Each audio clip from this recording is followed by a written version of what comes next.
Welcome to Octorum, the literature review for the obscure scientist. My name is Isabelle Berthelot, your host, with Oliver Hutchins, my co-host. Stay tuned for more. Welcome back, everyone. Oliver, if our listeners are hearing us right now, that means that they came back to hear us ramble on for another episode. What do you think about that? I can hardly believe it. I'm weeping out of joy. I'm sobbing in honor. I don't think it would be possible. I know. Even if it's like a 10th. So happy to see you here. Even if it's like 2 people, we are so stoked that you decided to stick around for another episode. We're both pumped for today's topic. I think it's a beautiful continuation of last week's discussion, and I'm really stoked to take apart the concept and meaning of embodiment with you. That's one of our words in our title that we're trying to break apart and also connect with other concepts of biology. The word embodiment is truly such a goldmine for mental and intellectual play, so it's really fun that we're weaving it in today. And actually in college, I attended some lectures in a conference where the entire theme of the conference was embodiment. I'm not sure if you went to that. Did you go to that? Was that at Sewanee? Like, was that being held there? It was at Sewanee, and it was really cool, but it was actually a medieval studies conference. And I did take a medieval studies elective in undergrad, and I really appreciated it. The teacher was phenomenal. And he actually heavily tried to recruit me to be a medieval studies major. And I was like, no, never. But the conference that I went to about embodiment really did stick in my mind. There's so much to take apart there. So we're very excited. With that being said, for today's paper that we're basing a good chunk of our episode around today, I found this paper probably 6 months ago and just read it over and over again and really let it break open my mind and reconsider the ways that we traditionally consider evolution. The first paper that we are discussing is titled Cellular Evolution as the Flow of Energy. It was written in 2021 by John S. Torday, and it was published in Progress in Biophysics and Molecular Biology, which in itself seems like such a cool journal. I'm really excited to find more papers from there as well. I will also preface and say that this paper is a lot more theoretical. It's not presenting hard data, but it's rather presenting a new perspective and a new theory on the way that we perceive a biological concept right now. So, of course, we will review papers that are going over data, but this is more of a review paper in that sense. Yeah, I like how Torday put it in the end of the abstract. He described it as a paradigm shift to evolution, and as energy flow is proposed as a solution, which I think is a cool thing to argue a research paper could be. When I first went to digging into literature, I thought every paper was just this like hyper-focused rabbit hole obsession with like some tiny little niche topic, like this conversation that only 3 people in the world have been having. I think this is a good example of how it can be broadening out instead of just like a hyperfixation. Exactly. I really appreciate review papers for that reason too. I remember actually in undergrad, whenever I realized that you could publish papers that weren't just data, it was like a true overarching perspective on a certain field or connecting different concepts that other people haven't connected before, but you just haven't technically done the research for. It's almost like a call for action in a certain field to do research on. And I agree with you. This theoretical paper is super interesting, and it's also beautifully written. In this paper, Torday calls for this paradigm shift, as Oliver mentioned, and how we think about evolution, moving away from physical forms of each organism over time and reconceptualizing it as energetic changes needed over time, and the changing physical form as purely a byproduct to hold this energetic change. This theory contrasts the Darwinian understanding of evolution, which relies purely upon material competition of organisms. We'll get more into how Torday unpacks how evolution has been considered versus how he's reevaluating it. But what I really loved about it, or how this paper initially spoke to me, is even in undergrad, in my like intro to evolutionary biology class, there was a sense of deficiency to me. There's something kind of unsatisfying about it. Because whenever you have the evolutionary biologists say, what is evolution? Like this beautiful process through which life happens. They're just like, gene flow over generations. It's just genes changing and nothing else is happening. And on one hand, I understand how that is a definition born strictly and precisely out of our understanding of how life is happening, looking at genetics as the common theme, seeing that as like one of the most succinct ways you can understand this multi-million year process. But at the same time, that just felt so depressing to me. It felt like it was just ignoring an elephant in the room. Really? You're just going to say this is genetics and nothing else? And in the same way, reading this paper, because it felt like it was such a paradigm shift, I was imagining like academics who are deeply invested in evolutionary theory just like getting angry reading this.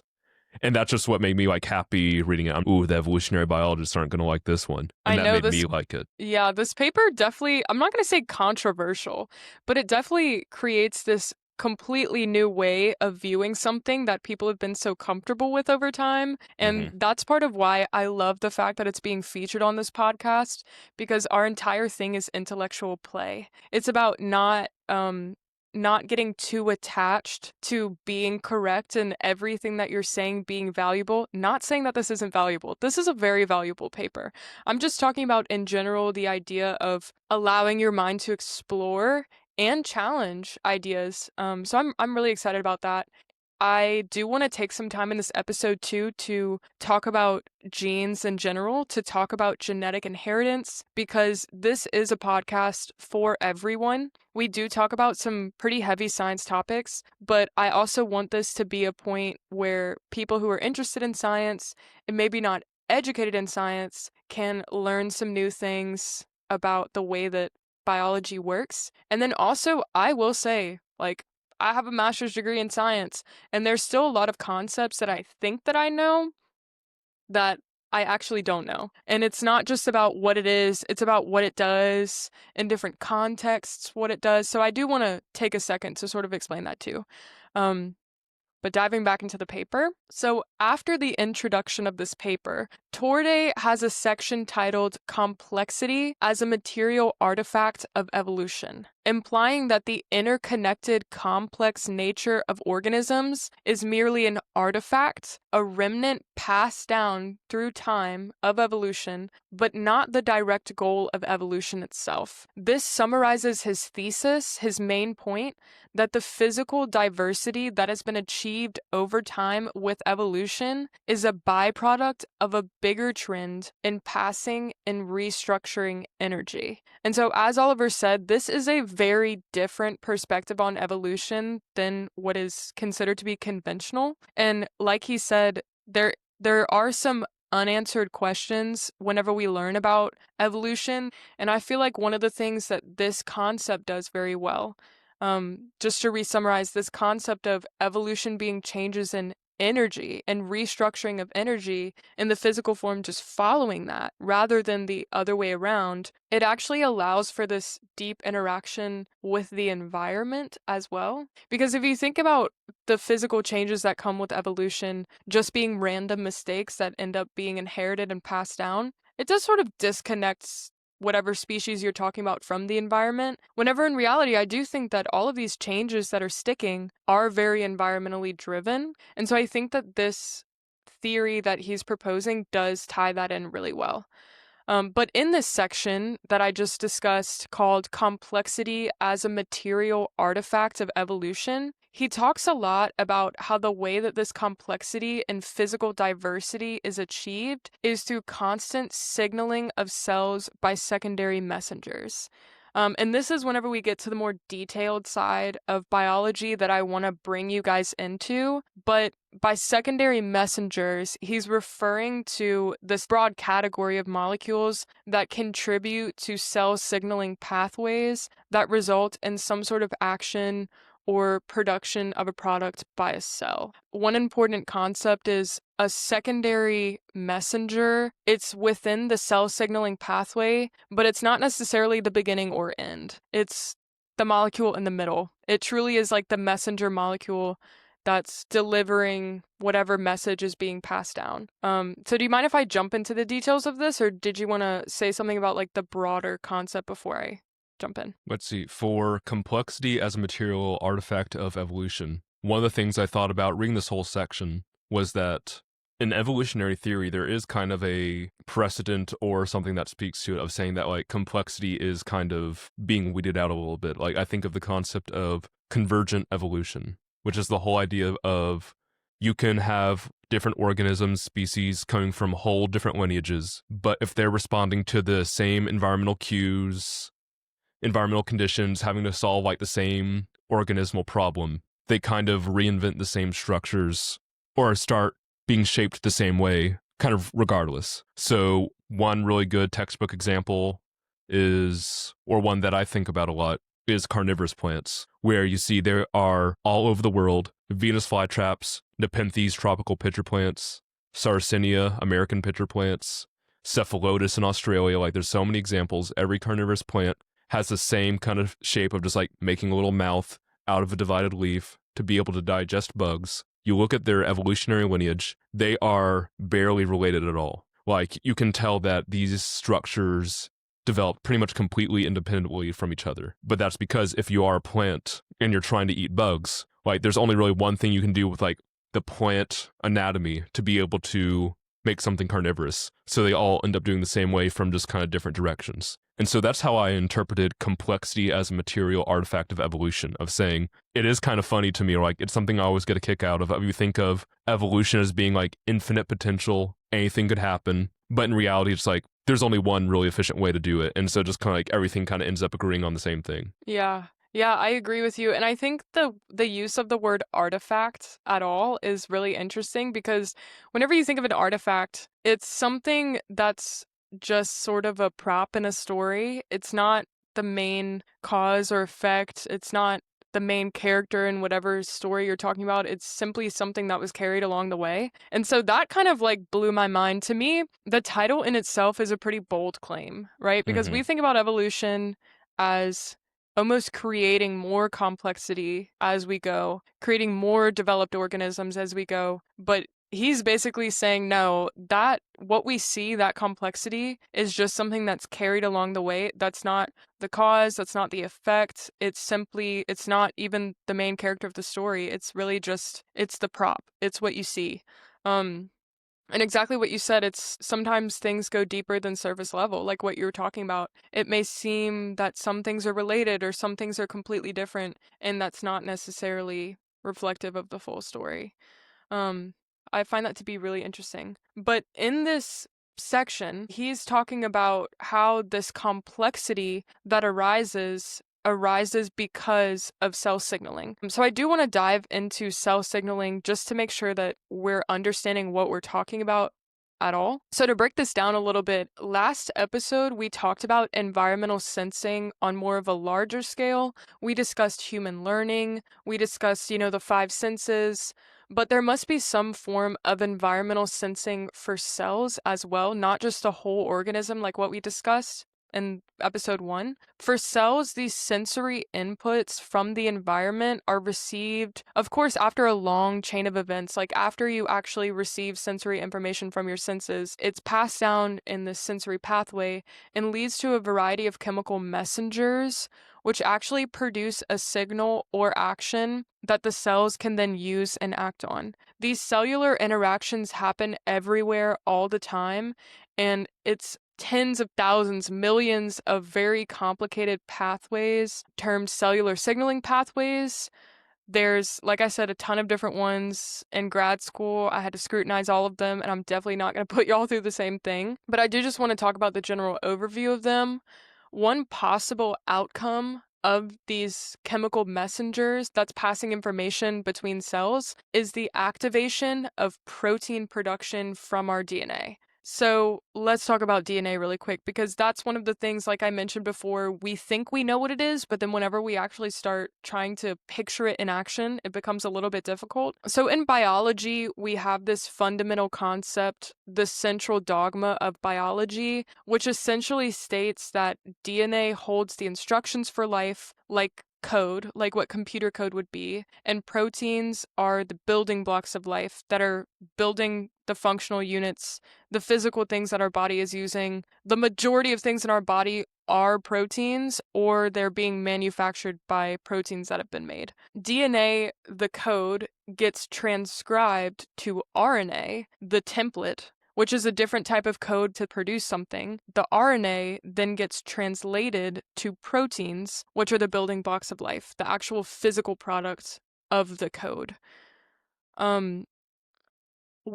Most of us know that we all have unique DNA. We have the same DNA in every single cell in our body, and yet all of our cells are different because some portions of our DNA are silenced and some portions are expressed. And whenever I talk about expression, it means the actual activation of that code of DNA that's allowing the code to produce a product, in this case a protein. Most of us also know that DNA is bundled up and stored in our chromosomes, but few of us understand how DNA actually works. So it looks like a strand, like I was talking about, pretty comparable to computer code. A computer uses ones and zeros, obviously, but DNA is comprised of 4 different amino acids, which are basically the digits in the code. We represent them by one of 4 different letters. And so DNA is a strand made up of these amino acids. And whenever we talk about them in biology, we're going to represent them through a string of these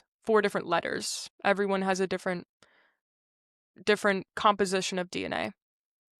DNA is not expressed all the time. That's an interesting thing to think about. You don't really ask yourself, like, at what point is DNA expressed? Like I said, all of our cells hold the same DNA, and yet all of our cells are different. Of course, whenever you're a fetus developing and you're starting from ground zero, it's going to be expressed throughout the development to produce the actual physical body, because the entire genome encodes for your entire body. But whenever it comes to protein expression in general, your DNA is expressed whenever it's triggered to be expressed. There are different regions of DNA that encode for different things.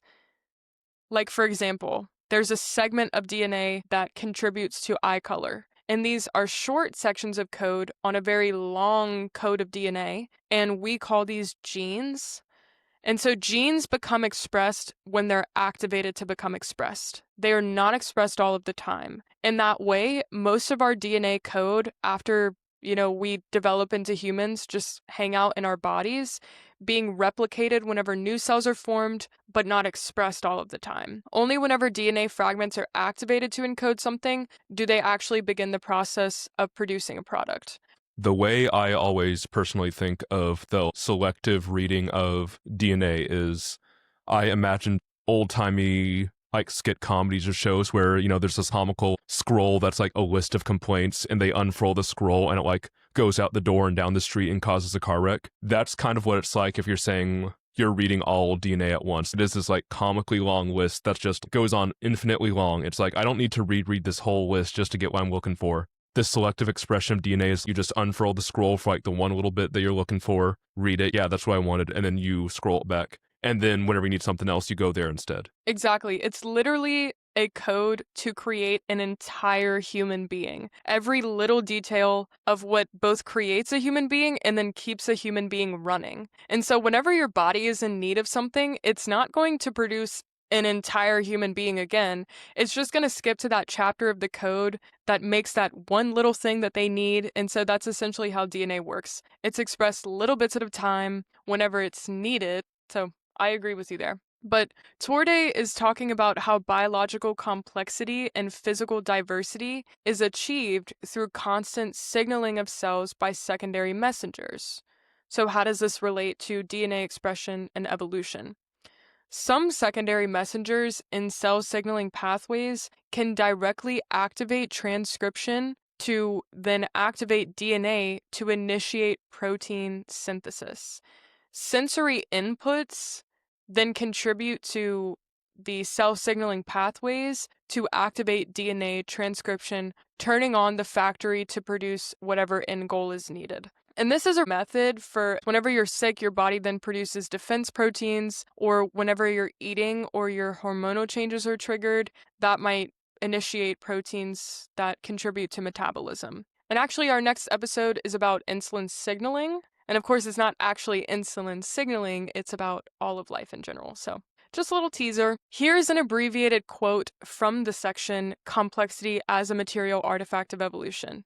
Open quote. We tend to focus on the material aspect of this cascade of developmental forms and ignore the intermediate transfer of energy from cell to cell, considering it to be a means and not an end. Eliminating the perceived spatial and temporal differences between the two based on descriptive biology, all that is left are the energetic changes, the forms being nodes for energetic pathways. End quote. So, what he is pleading is to track the energetic movement between cells and beyond, not the molecular protein production. And so this relates to what I was just talking about because during this pathway, it's not just physical forms interacting with physical forms. A lot of these molecules are charged molecules that are holding energetic potential that then pass that on to something else, which becomes activated to continue down the pathway. And so what he's calling for is this reevaluation of what we're studying to not just focus on the molecules, but instead to focus on this passing along of energy and this transfer of energy. Oliver, do you think I connected all of those things well, what I was saying? I think you did a really good exploration and breakdown of all the technical parts of it and bring it back to that listener understanding. But I think, especially since this is such a broad concept paper, it does need to be brought more over to the broader framework that he's going for. Mm-hmm. And I was thinking of one of the biggest grounding things to think of in everything he says in this whole little paragraph is, again, just going back to central dogma theory,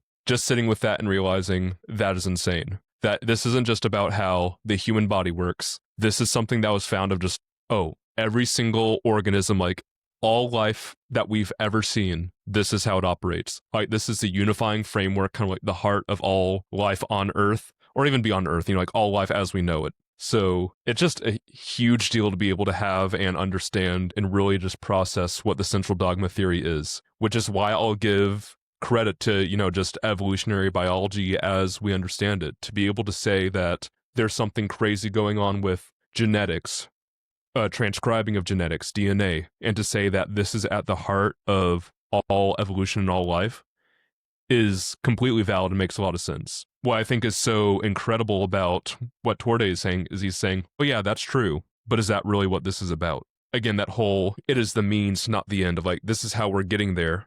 Like, the central dogma theory is how life is happening, but is that what life is about? Pretty mind-blowing. And it's so interesting because exactly what you said, looking at the central dogma of biology, looking at DNA to RNA to proteins to life, but then really scrutinizing it and saying, what is this carrying? We see that there's this development happening. Is the real truth in it what we're seeing, or is it what it's carrying? And that's such an interesting form of mental play for me. And that's where my mind was at reading this paper. But with that being said, I want to introduce a word into our toolbox to discuss the capability of the environment to elicit biological changes, because I think that it's going to be really relevant to understand this paper, both on a cellular scale and on a whole organism scale. And that word is epigenetics. And we will discuss in this paper, epigenetic inheritance. Epigenetics refer to the silencing or enhancing of DNA code for transcription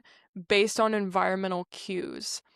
Torday argues that because epigenetic changes in DNA are conferred by the energized secondary messengers that I was talking about in the cell signaling pathways, like that ability for the pathway to then affect transcription, affect which parts of our DNA is being activated or silenced. This epigenetic change that is conferred is also passed on from generation to generation by these energized secondary messengers through, of course, the development of a fetus from sperm and egg.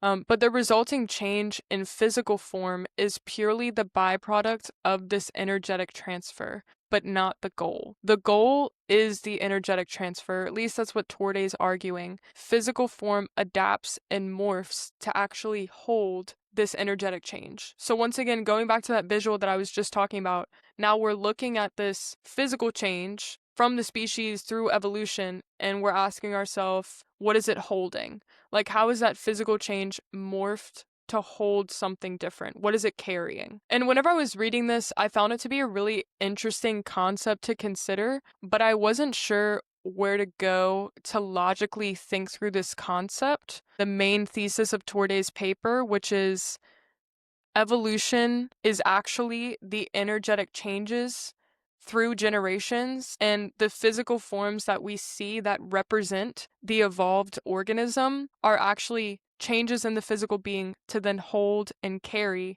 these energetic differences. In this paper, Torday cites Albert Szent-Györgyi, a founder of modern biochemistry, in his argument, which makes a lot of sense because Szent-Györgyi was known to say that life does not truly exist, and meant by this that living organisms are just being animated by electrons, which are units of energy, not by some inherent essence of just being alive. So after digging a bit into Szent-Györgyi's writings, I came across a very appealing piece of logic in Szent-Györgyi's 1957 book Bioenergetics, where he writes, "Life is driven by nothing else but electrons, by the energy given off by these electrons while cascading down from the high level to which they have been boosted up by photons." So that's pretty loaded. But essentially what he's saying is these electrons are energized by the sun, the photons that he's talking about. That's the way that the sun is delivering energy. It boosts it up to a high level of energy.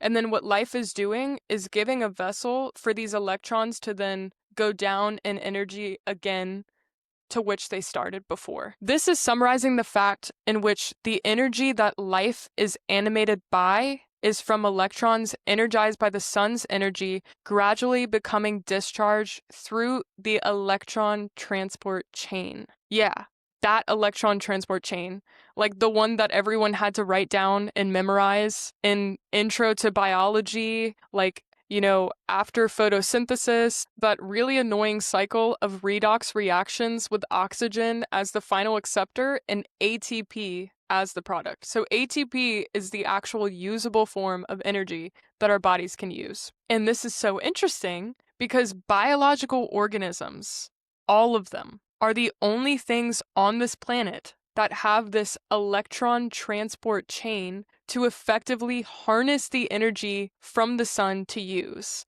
And so, of course, the way that, and correct me if I'm wrong, I might be not explaining this in the best way, but that initial form of energizing from the sun happens in plants with photosynthesis. Us as heterotrophs actually are able to consume those plants and other organisms that consume plants, and then we then receive energy from there. But either way, in all living organisms, including plants, we have the electron transport chain, which essentially takes this energy, it allows those electrons to discharge and to come down, and then we then siphon that energy to activate and animate our entire lives. And in this way, life, which I think living organisms, I do think that there's a reason why our development came about. I think that in order to find the answer to that question, you have to look at, like, how did we change our environment? Because I think at some point before living organisms existed, our environment was in desperate need of some sort of machine to develop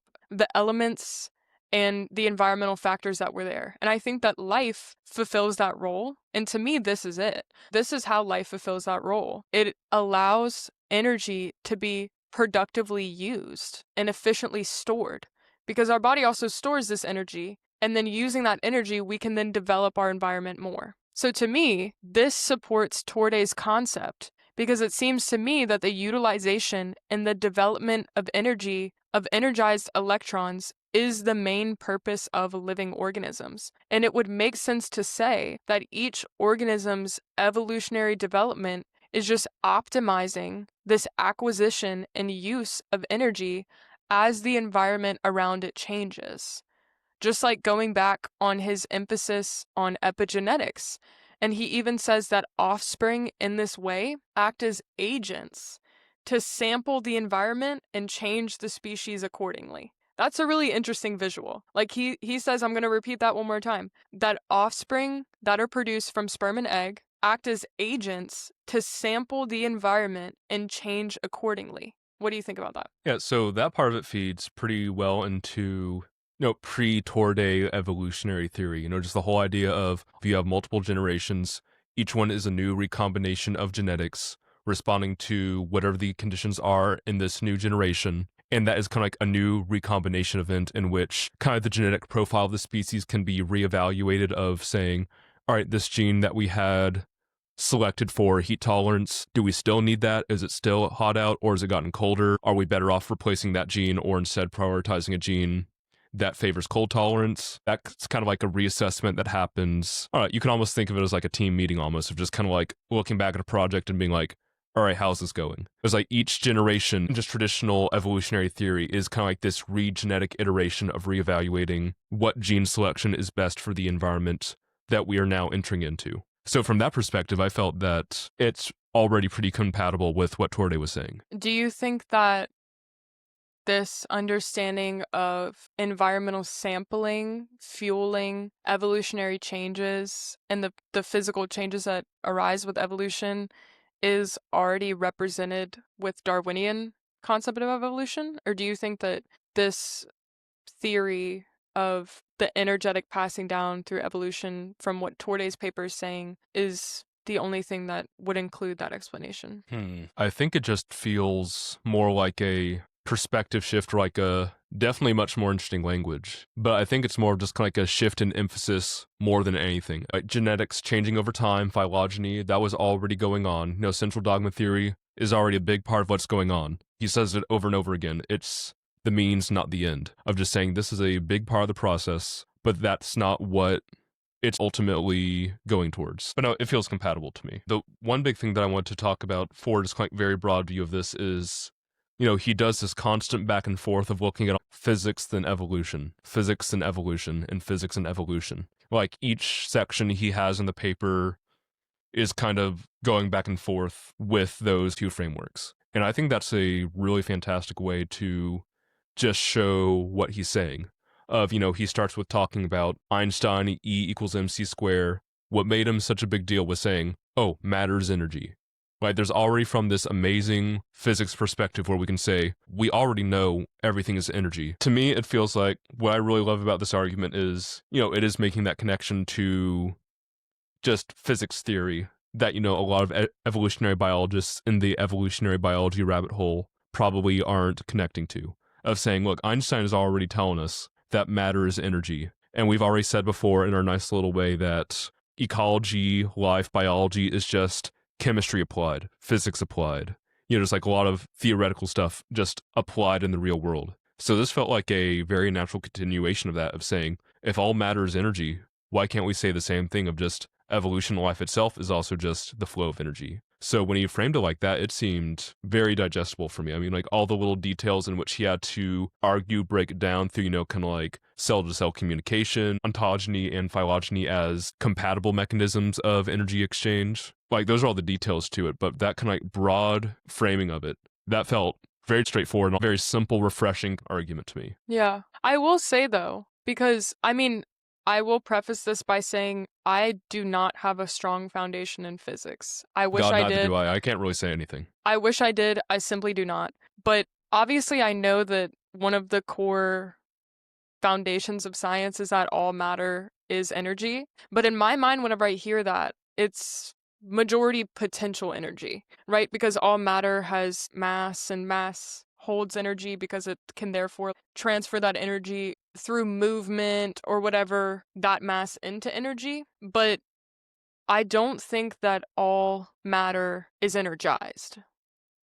Is that a crazy thing to say, or like, do you agree? I think it really depends on how broadly you define. Like, I think a huge question you can ask here is, what is energy? Because you have interpreted a lot of this through the electron exchange capacity, which when you started putting it that way, I was like, oh yeah, that makes a lot of sense, especially from the biological basis. There is the sense that is energetically how things are happening in living things. But I don't think his argument ended with just the flow of electrons. I mean, even just, with photosynthesis itself, the whole process is just, photons, light coming from the sun, hits chlorophyll, that agitates the electrons and molecules, and then those are captured by the plant. So there is this kind of like transfer of energy from photons to electrons that causes electrons to be spit out in a way that organisms can then harvest. But even thinking about from that transfers, you got to remember there's photons as a source of energy. He talks a little bit about, how there's that whole insane thing about how energy is either like a wave or a dot depending on how it's observed. Yeah, the duality of light as both a particle and wave, and how it is a function of how you measure it. So he is getting into that like really crazy, nuanced, insane physics that I don't understand about how just the whole nature of energy is kind of insane in a way that I personally don't understand. And I will Yeah. not be able to claim to be able to advocate or make that connection at all. But what I loved about this is that in everything he says as life as energy flow, that's always how I interpreted it. Of he is talking about energy on that broad of a level to the point where you can ask, what is energy in of itself? Yes. And one other crazy thing that I love about this paper is the majority of what he is citing for this paper, what Torday is citing in this paper, it's like the most foundational publications to ever exist in science. Like his citations are Stephen Hawking and like what I just read, Albert Szent-Györgyi, which like I had to look into him to understand who he is because I don't know everything in the world, but he is also a foundational biologist, especially looking at biophysics. He cites Watson and Crick. You know what I mean?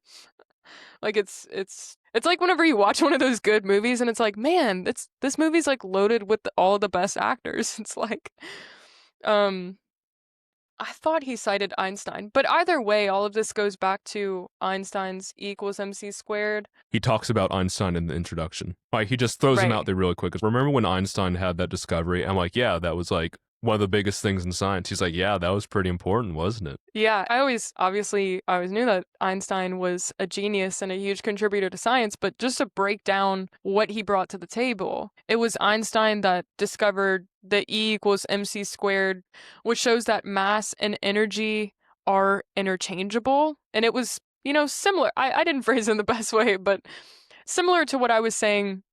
I'm reading this off of Google. The rest mass of an object represents its intrinsic energy content when it is not in motion. While energy can be converted into mass, not all energy is mass. For example, a photon has energy due to its motion, but has no rest mass. And so, if you look at it this way, where there is this constant interchanging, right? Because the energy that mass intrinsically holds can be interchanged to other forms of energy and vice versa. And so whenever you look at Torday's understanding of evolution in this way, it's basically like tossing energy to mass to energy to mass. And it's really hard for us to wrap our heads around this concept because our brains can only, conceptualize based on what we know and can perceive, and we don't really know how to perceive energy that isn't tangible. It's just really, like, that's really hard for the human brain to wrap around.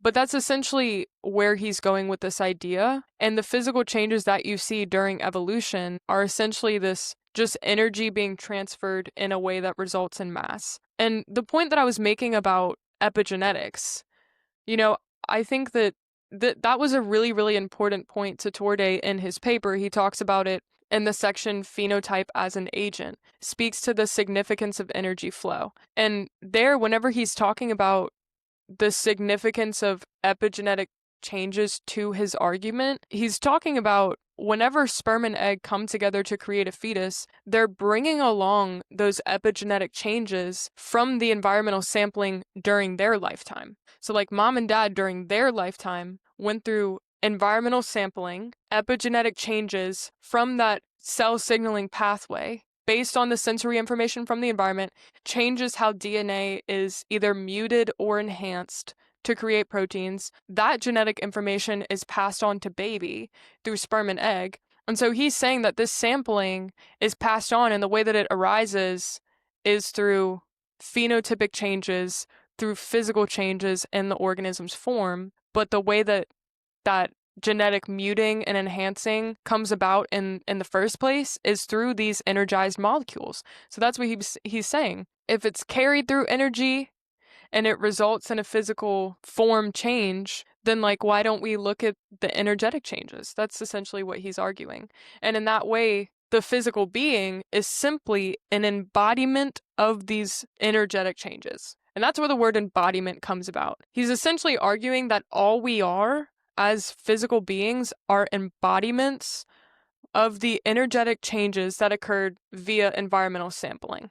All right, I see how you're bringing in the embodiment theory now. Yes. All right, the other word that came to mind when when you were talking before earlier, life as a vessel, or when you're thinking about like why does life exist, I was just getting this mental image of early age Earth, of bare rock and pools of water, sunlight just like banging down on just kind of like bleaching rock, and it's just this sense of a waste of energy or like nothing happening.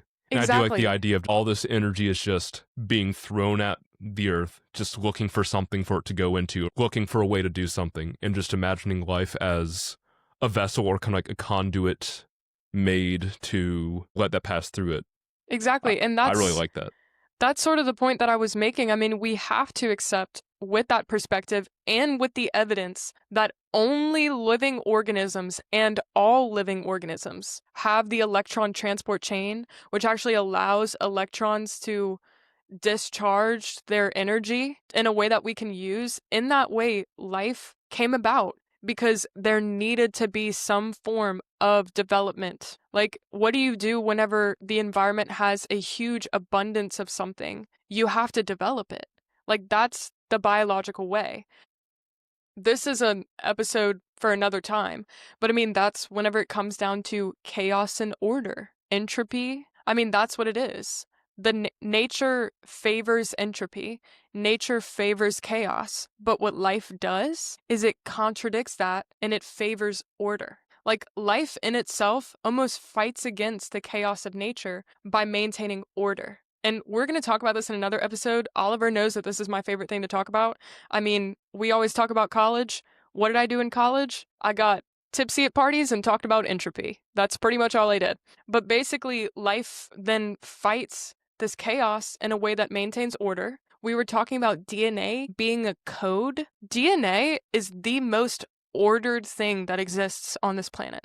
Like, that is the creation of order. And so, using all of this information that we just talked about, we must rationalize that the purpose of life was to create an organism that could then develop all of this abundance of energy, all of this excess energy that was just being pounded on the earth from the sun, because that's what that's where this is all coming from. It's coming from the sun. The earth is being energized, and we need to do something with that. And life is the thing that allows us to develop it and use it, and then transfer it to something else. Because you have to develop energy, change it somehow, interchange it to a new form to store it. Like, in a way, that's sort of what Einstein was talking about. Mass is therefore stored energy. And so we have to have some sort of machine to develop it. And I think life was what fulfilled that role. What do you think?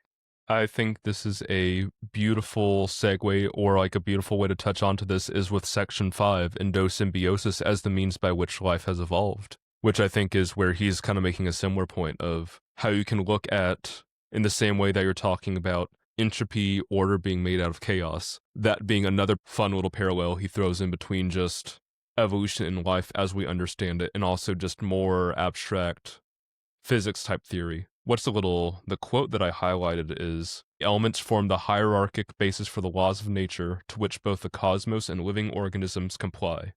As a consequence, our consciousness is congruent with the consciousness of the cosmos.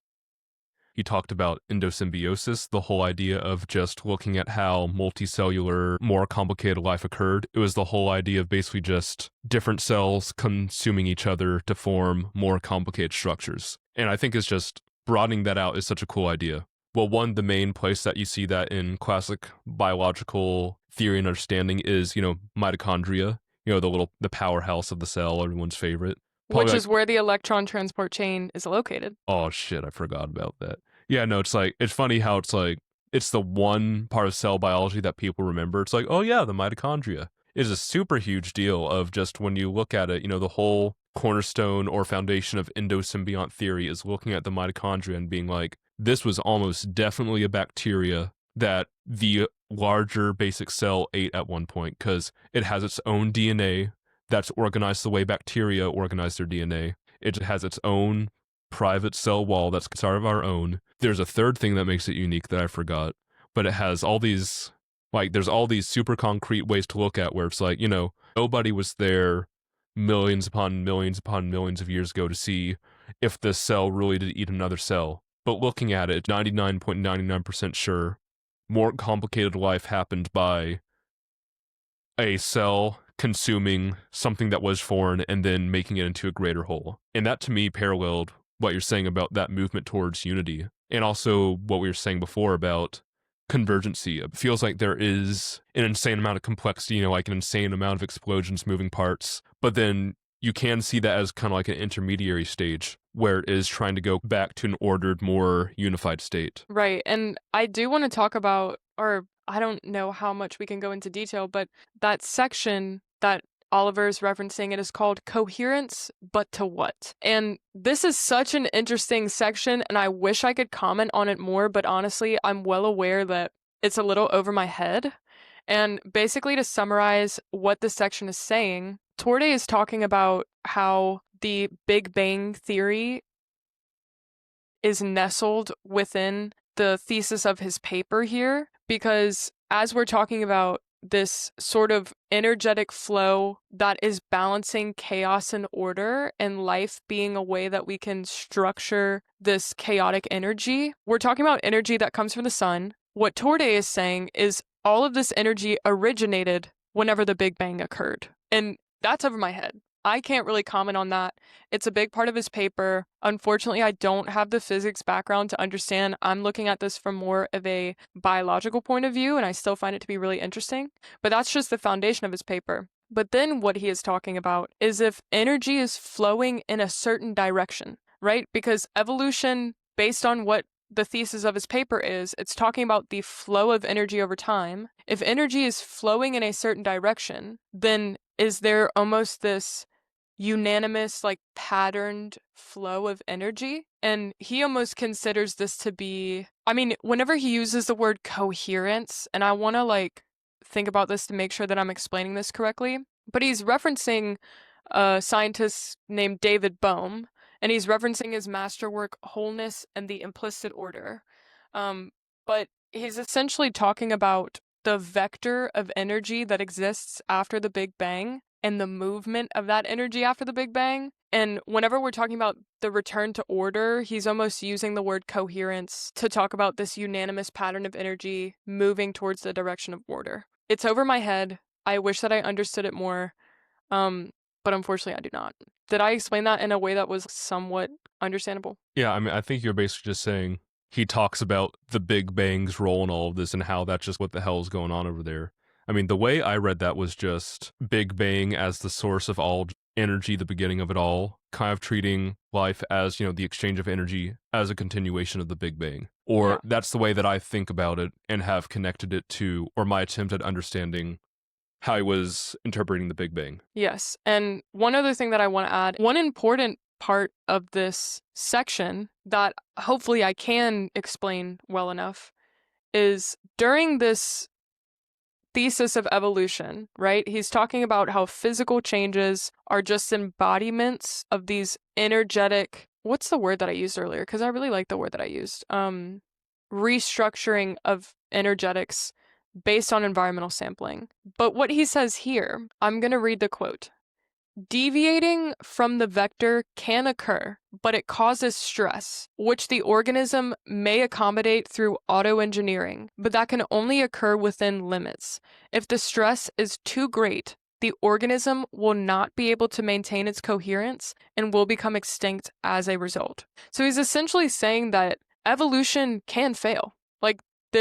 And I do understand why he's saying that, because if we're talking about evolution just being the flow of energy, then it makes it seem like then it should always work. And that's just not the case. And so what he's saying is if there's a flow of energy that is not productive, he's using the word coherence because he's talking about this pattern of energy that, once again, I have a really hard time understanding, but I sort of get the gist of what he's saying. I wish that I could explain it better, but he's essentially saying whenever the energy flow is not productive for the environment that is being sampled, then the organism is not going to be able to survive in that environment, because the environment and the energy that is held within the organism do not match. And there's going to be stress and it's going to lead to lack of survival for the organism. Do you think that you could describe that better than what I just described? Because I know that I don't like the way that I said it, but like I can't really think of a better way to explain it. I mean, this is just another place where he is just going in such a crazy broad direction of just thinking about what is extinction, framing extinction as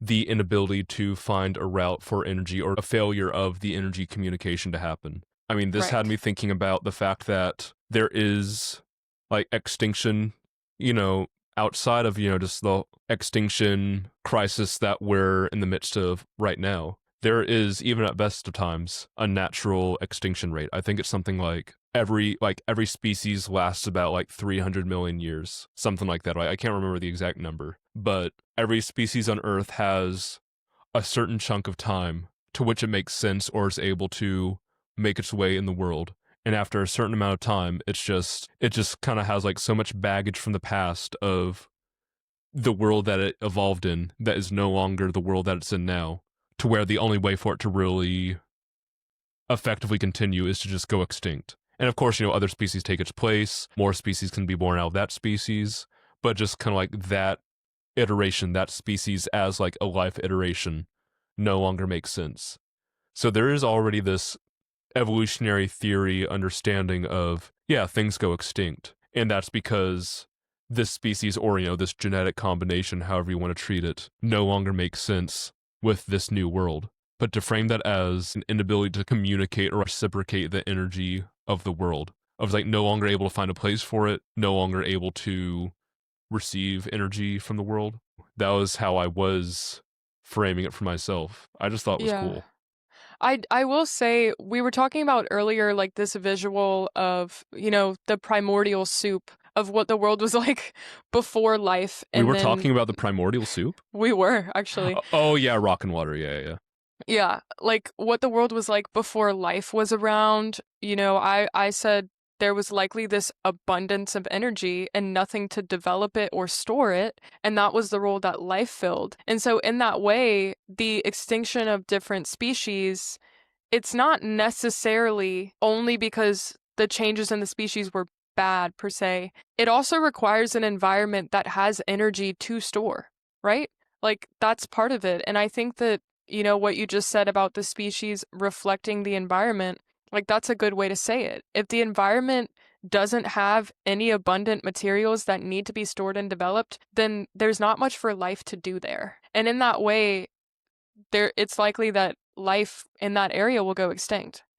And so I think that that's an interesting concept. What crossed my mind just now was the idea of extremophiles, which for those of you who don't know, it's basically just usually bacteria that exist in these extreme conditions where it seems like no life should be able to exist, like in extremely hot conditions, whether it be a volcano or deep in the sea. And to me, that is an interesting concept because say that something is really hot, say that it's an environment with a lot of thermal energy. It seems like that is a type of abundant energy, and it seems like if there's an abundance, then there should be some sort of life to develop it and store it. And so it's interesting. I mean, I feel like the existence of extremophiles in the first place supports this theory. It's not just that, life is spread all around the earth no matter what, and organisms were just made perfectly for their environment. It truly is. If an environment has an abundance of something, then it usually needs life to help develop and store it, even in those extremophile conditions. Does that make sense? I mean, this is a little bit of a tangent, but it's just so cool. Do you know about the volcano snail? I know about like volcano bacteria, but tell me about the volcano snail. Yeah, so hold on. I'm trying to look up the scientific name of it. It looks like it's Chrysomalin squamiferum, commonly known as the scalyfoot gastropod, scalyfoot snail, sea penguin, or volcano snail. It is a snail that, like thinking about extremophiles, is a species of deep-sea hydrothermal vent snail, a marine gastropod mollusk, a deep-sea snail that lives in the same, basically just like underwater volcanoes, deep-sea vents, near boiling conditions. Nothing else can really live. These snails are there. They have shells made out of almost pure iron, and then on their little snail foot, they have like little scale armor flakes of iron to protect themselves and just like armor themselves against the world, which is just such a funny little image to me. The idea like you're looking at the most horrendously boiling bottom of the ocean places in the world and you're like, Oh, look, there's a snail there. It's also kind of funny that it is a snail. Like, why not another? Why not another animal? Yeah, something that you think would be just a little less likely to boil. Like you think it'd just be an escargot situation, but no, they're just chilling there. So we were just talking about how extinction fits into this theory that Torday is proposing. And in his section that talks about the implications of this theory, he talks about how the human species has achieved this energetic embodiment and whether it's kind of working or not working. So I want to share this quote that brings up other considerations that would arise if we applied this reconceptualization into other areas of life aside from biology. All right, open quote. The Darwinian theory of evolution has heavily influenced contemporary thought, from sociology to psychology, literature, and astronomy. Yet we continue to flounder, looking for ways to formulate a theory of everything, because we are the only organism that is destroying ourselves and the planet. It is proposed that we have focused on the material aspect of life, when in fact it is the energy side of E=mc² that holds the answer. Given that if, for example, literature focused on energy, perhaps it would be more consistent with the vector of the Big Bang. Similarly, instead of focusing on supply and demand economics, would be centered on the amount of Gibbs-free energy in the system, consistent with its relationship to physiology. And history would be taught based on the free energy available to society rather than on personalities and philosophies. Now, that to me was so interesting. What do you think about that? I mean, I loved it. I mean, that's, I feel like the ultimate open door he does put with this whole paper is everything else was just proving or just showing that, like, these are compatible. We actually can look at it this way. I feel like this is an invitation of let's look into this further. Can we actually unite everything if we use energy as the unifying framework? That does feel like the ultimate open door of this whole paper of what would happen if we use energy as the unifying framework. I have absolutely no clue because, like we already said, we don't really know anything about energy, especially when you start bringing it into the physics direction of what energy fundamentally is. I love the idea of starting to look at it this way, but I wouldn't even know where to begin. Yeah, I think, like, sort of what I said in the beginning, I think a good way to visualize this theory that Torday's proposing is whenever you have an abundance, and in this case, in the environment, we're talking about an abundance of energy, life is what came in to develop and store that energy. And so, if that is the basis of his theory of evolution, then what would it look like if we took the same understanding of embodiment of energy, and what if we apply this to economics, to history, and so on? Because us as humans, he's right, we are developing our material world, but are we being conscious about how the material world that we're changing is storing the energy that exists in the environment? Obviously not. Like, I mean, we can see that in the environment around us. I mean, like natural disasters and things like that. Not even talking about that on a big scale. I mean, I live in Louisiana, looking at the ways that we've changed the Mississippi Delta, how it results in flooding and all of this stuff. We've changed things, not really considering the energetic implications of it. Also, really think that the economics point that he made was really interesting. I'll repeat that. He says, similarly, instead of focusing on supply and demand economics, we would be centered on the amount of Gibbs-free energy in the system, consistent with its relationship to physiology. So, for example, if you're looking at some sort of audience or situation in which we could introduce a product, if we're talking about economics, then what if we consider, okay, what is the abundance here? And what is the product that could develop and store whatever abundance we have? And so I just think that this mentality is really interesting. I think that obviously we would be a lot more environmentally aware. We would understand how to work within the environment, not just on our own. Yeah. I want to touch on what you're saying too about just even thinking about what that could mean for economics too. Of the place I immediately thought of when he thought about, using energy as a way to think about economics. Oh, this could be a beautiful way to reinforce or lift up, complaints with capitalism or just like what people are looking for in labor movements, just anything that touches upon this idea of saying all value is generated with human labor. If you think about human labor as just the expenditure of energy, there could be a really, really cool way to look at it from that angle. Yeah.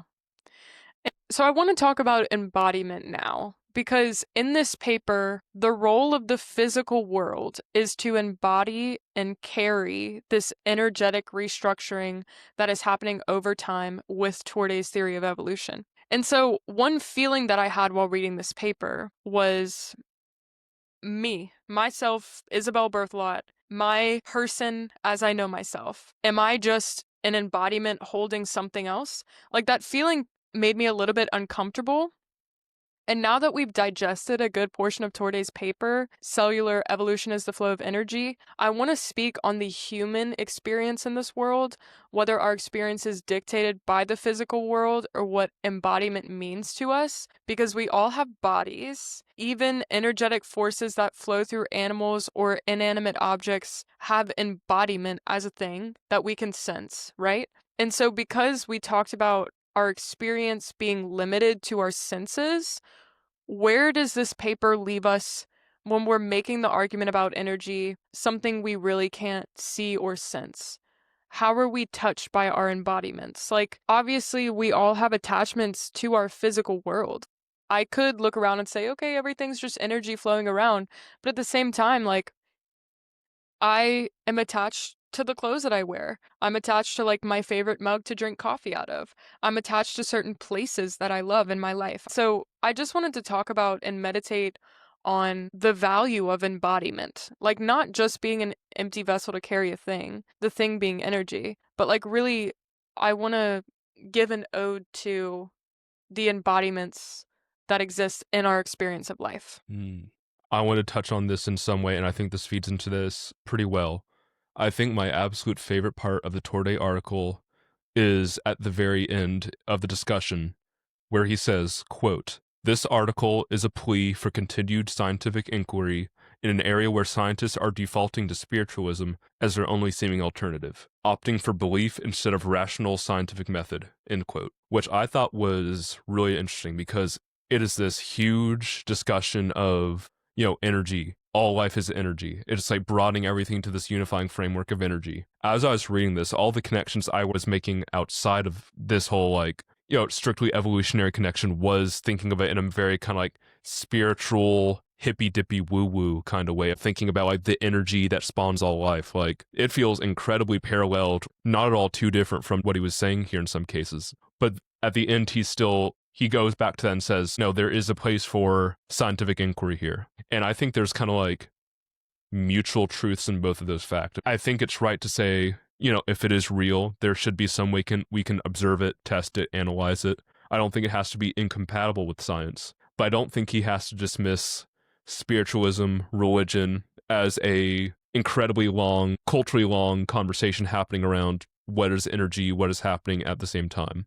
Right? If you're asking why are scientists defaulting to spiritualism, as he puts it, maybe it's because that's where they see the natural progression or segue to this conversation. Not to say that's the ultimate manifestation of it, but I think that acknowledgement of saying there might be something here, of again, there might be a way to look at everything he just said and bring that to our own understanding of energy in our own lives, however we define that for ourselves. Did any of that make sense, or was that just kind of like going insane a little bit? No, that made sense to me. I don't All know right, cool. if I have anything that I need to add to it, but like I definitely think that that makes sense, and I think that that's an interesting point. Yeah, I mean, that was my way of trying to build back to the conversation you just had, just like trying to turn it into a meditation. How'd you frame it? Like a meditation over energy in our own lives? I was talking about meditation on embodiment in our own lives. Oh, meditation on embodiment. All right, hold on. There might be another way I could. But hey, let's like link that meditate on there. everything. Yeah. Well, there might be a better way we can make that connection then. Yeah, meditation on embodiment. It is an extremely human thing to see the world through our senses. Like, that's all that we have in terms of our experience of life. And so I think that it is important to reconcile this with remaining connected and feeling like our embodied world is valued and like sort of, I don't want to use the word celebrating because that sounds stupid, but like really meditating on our embodied world, knowing that there might be more, knowing that we might embody something, but still reflecting on our human lives as vessels for something else. Does that make sense? Because the physical things do matter, you know? Well, I think the way I was connecting that is thinking about embodiment as holding energy. What are we holding? What are we receiving? Again, like we were kind of already having that conversation around the reception of life, primordial soup, life as the receival of energy more than anything, and maybe embodiment is the full actualization of that. We don't have to take in that direction though, but just if we started with what is embodiment, or where do you feel embodiment in your own life, I feel that just in like a fuller perception of gravity, any sense of whether it be physical or intuitive or like intellectual, any perception of weight or gravity I have in my life. I think that's where I feel most embodied. Whenever I am standing outside and just feel my feet just firmly planted on the ground, there is a sense of embodiment that I get right then and there. Mm. I don't know. Where were you trying to go with this? Like, was your answer just going to be No. like, knitting? I don't know where I was going with I it, like to be knitting. honest. I don't know where I was going Just with throwing it out there. But no, I appreciate that. Like, Yeah, I yeah, really yeah. do. One thing that it made me think of was what Torday is saying is we are therefore embodiments of our environment. That's essentially what he's saying. And what he's arguing with this theory of evolution is whenever our environment changes, we change because we're embodiments of our environment. But I guess the point that I was trying to make was it almost seems like whenever we're talking about this theory, the fact that evolution is no longer about the physical change, it's about the energy within it. It almost makes it feel like the physical change is not real anymore. Because now we know that that's not the realest thing. I guess that was my point. But the physical world is very real, and it's important, and like we can develop attachments to it. Does that make sense? That's what I was trying to say. And so sort of like considering and reflecting on our attachments to the physical world. Is it kind of like if you're asking the question of what does it mean to be here? If you can't define being here in the same like physical matter kind of way, but if you're then shifting all of that to energy, how's that just kind of change our understanding of what it even means to be here, or like what it means to be alive? How do you perceive your own life under the argument that all life is just energetic exchange or energy going somewhere? Yes. Are you even yourself anymore? Oh yeah, am I a living thing, or am I just merely a vessel for electrons controlling me Yes. like a little puppet, saying Yes. we're seeking electronic equilibrium, like that fungus that like infects ants' brains and makes them crawl to a high spot so that it can fruit and then distribute its spores into the wind? Our lives just a really impressive example of electrons doing that to us? Yeah. Is that kind of the question? Yes. I mean, I hope not. He says that, like maybe life as we understand it is the means and not the end. But, the other little chunk of wisdom that I thought about reading that is that, that whole understanding of it's about the journey, not the destination, about that whole frame of just, is it really about the end goal or is it about how you get there? So even if everything is just heading towards electron and equilibrium, or, like the heat death of the universe, maybe it is just about everything that happens in between, or just kind of like the fireworks show. Whenever I was reading this, I felt like this was such an interesting and Pandora's box type of paper that was opening up something so new. I did look into the author, and he's actually written over 150 papers. He has multiple books. He is a professor in pediatrics and OBGYN in an evolutionary medicine program, which is so interesting. His specialty is talking about developmental biology, and it gets really, really fascinating. He's written multiple books, which I will be buying. There's one called Hormones and Reality.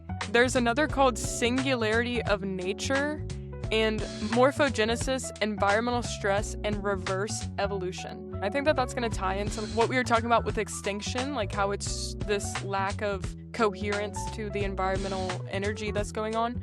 But anyway, I'm super excited. I really, really appreciate this paper. I think that the work of this author is so interesting, and I am really excited about diving into more of his works. Yeah. No, I loved reading this. I like taking little boxes and breaking them open. It felt like another case of that, of you take something that's treated as foundational and unquestioned, and then you just take that and just break it open. Yeah. Yeah. It was super cool. Thank you so much for listening. By the time that this episode is published, we will have published our website as well. If you would like to contact us, give us any ideas for episodes, or just say hi, it is octorum.com. You can also find links to our Instagram and Facebook page as well. Thank you so much.